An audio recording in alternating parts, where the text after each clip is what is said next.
नमस्कार साथियों, मैं सुनील स्वागत करता हूं आपका आपके अपने यूट्यूब चैनल ई मित्र सीएससी हेल्पलाइन में। आज के इस वीडियो में हम बात करने वाले हैं आप खाद्य सुरक्षा का ऑफलाइन फॉर्म किस प्रकार से भर सकते हो और उसमें आपको दस्तावेज क्या क्या लगाने पड़ेंगे, हम बात करने वाले हैं इसी वीडियो में।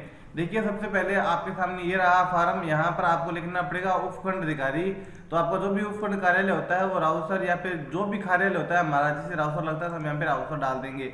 उसके बाद थोड़ा सा नीचे आते हैं। नीचे आने के बाद यहाँ पे देखिए अपीलार्थी नाम, जो आवेदन करता होता है उसका नाम, उसके पिता का नाम, उसकी जाति, उसकी उम्र और उसका यहाँ पे पूरा एड्रेस डाल देंगे। उसकी ग्राम पंचायत कौन सी है, अगर उसका वार्ड है तो यहाँ पे वार्ड लिख देंगे, तहसील कौन सी है और पंचायत समिति कौन सी है।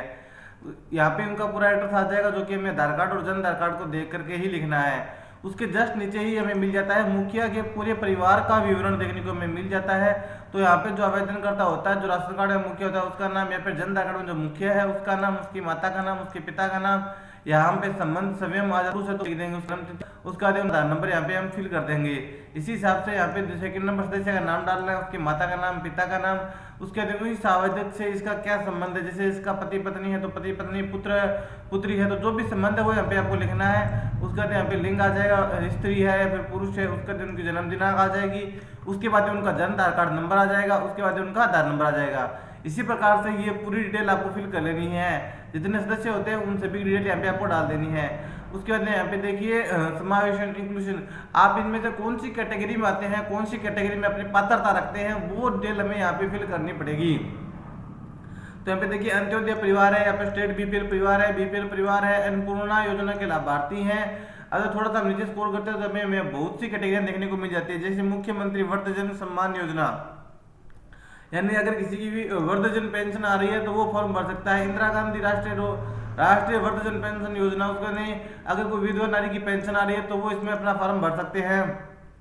इसी हिसाब से किसी की विशेष योग्यजन की पेंशन यानी कि विकलांग व्यक्ति की पेंशन आ रही है तो वो भी अपना यहाँ पे फॉर्म भर सकता है। इसी हिसाब से अगर किसी ने नरेगा में काम किया है तो वो भी अपना यहाँ पे फॉर्म भर सकता है। इसी हिसाब से यहाँ पे बहुत सी कैटेगरियाँ लिखी गई है, यानी कि 28+ कैटेगरियाँ हैं। इन कैटेगरी में से अगर कोई भी लाभार्थी है या फिर कुछ सम्मिलित हो सकता है या फिर अपनी पात्रता रखता है तो वो अन्य फंसने के लिए ऑनलाइन आवेदन कर सकता है।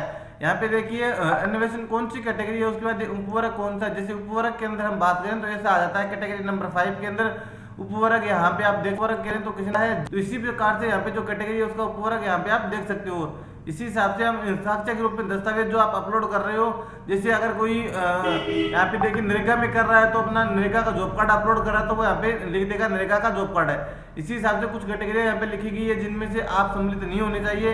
इसी हिसाब से यहाँ पे आपको जन आधार कार्ड नंबर डालना है, गांव का नाम, ग्राम पंचायत, पंचायत समिति, जिला और यहाँ पे श्रेणी का आदेश आ जाता है। समावेश में जो श्रेणी होती है वो आ जाता है। यहाँ पर आपने जो साथ में दस्तावेज अटैच किए हैं उन दस्तावेज को यहाँ पे लिखना है। जैसे आधार कार्ड लगाया है, राशन कार्ड लगाया है, जन आधार कार्ड लगाया है, पहचान पत्र लगाया है। इसी हिसाब से आपने जो समावेशन श्रेणी का दस्तावेज है वो लगाया है वो यहाँ पे आपको लिख देना है। यहाँ पे आवेदक का साइन आ जाएगा, आवेदक का नाम, आवेदक के पिता का नाम, माता का नाम, मोबाइल नंबर, उनका पूरा एड्रेस यहाँ पे आपको लिखना है। थोड़ा सा नीचे आते हैं शपथ पत्र सब घोषणा। यहाँ पे आवेदक का नाम, आवेदक के पिता या फिर पत्नी जो भी होते हैं उनका नाम, उसका जो उनका निवास स्थान, उसका जो उनका यहाँ पे साइन आ जाता है, उनका यहाँ पे आपको दिनांक लिखनी है और स्थान यहाँ पे आपको लिख देना है।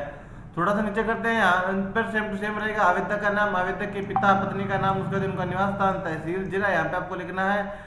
ये जो कैटेगरियाँ हैं इनको अच्छे से देख लेना है। आप अगर इनमें से किसी भी कैटेगरी में आते हो तो आप खाद्य सुरक्षा का फॉर्म नहीं भर सकते।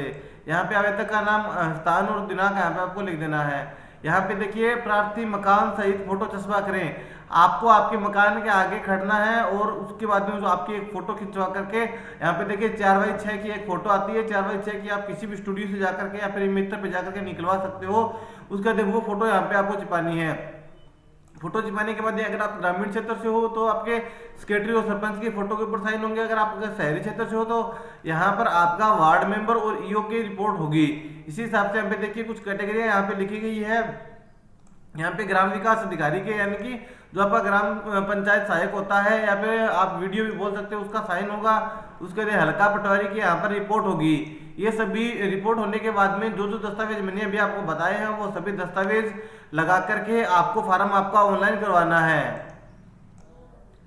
अगर हम इसमें दस्तावेज की बात करें तो आपका ऑफलाइन फॉर्म आता है Aadhaar card, passport size photo, ration card, पहचान पत्र, bank passbook, Jan Aadhaar card, घर के आगे आपको आवेदक सहित फोटो खिंचवानी है 4x6 की। उसके बाद पासपोर्ट साइज फोटो, मजदूर कार्ड, नरेगा जॉब कार्ड या आपको जो वहां पर 28 कैटेगरियां दिखाई गई उनमें से जिस भी कैटेगरी में आप सम्मिलित होते हो उस कैटेगरी में से कोई भी एक दस्तावेज आपको साथ में लगाना पड़ेगा।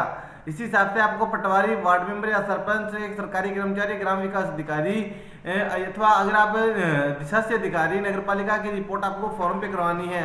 ये सब करवा करके फार्म ऑफलाइन भर करके आपको नजदीकी मित्र पे जा करके आपका फॉर्म ऑनलाइन करवा देना है।